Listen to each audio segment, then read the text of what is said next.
করে চলেছে। যে পরিবর্তিত জিন প্রাণীদের বাঁচতে ও প্রজননে সফল হতে সাহায্য করে, সেই জিনগুলো কোনো প্রজাতির জনগোষ্ঠীতে ক্রমশ সংখ্যায় বাড়তে থাকে।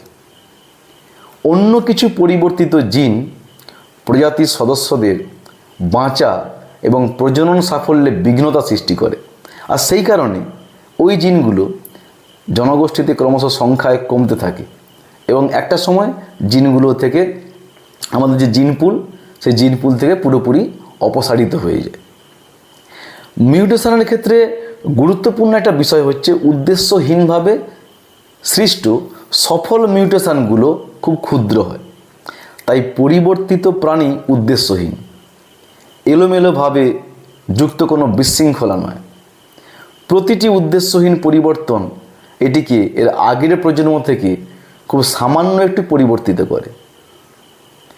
জনগোষ্ঠীগুলোর জিনগুলোর পরিমাণে, তাদের অনুপাতে কোনো পরিবর্তনই হচ্ছে মূলত বিবর্তন, যা আমরা বাইরে থেকে দেখি। সেটি হচ্ছে প্রজন্মান্তরে শরীর অথবা আচরণের পরিবর্তন।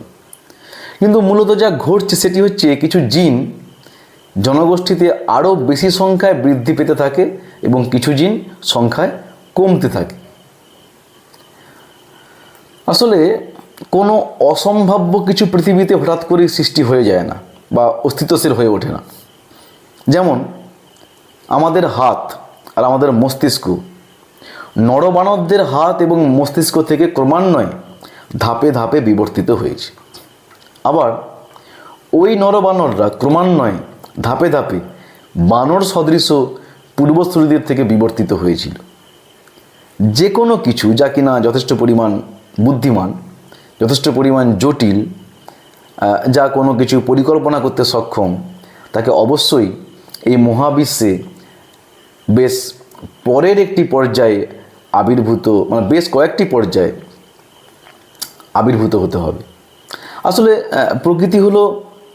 প্রকৃতি কোনো ডিজাইনার নয়, সে এক অদৃশ্য কবি, যার কলম চলে জিনের অক্ষরে, মহাকালের পাণ্ডুলিপিতে।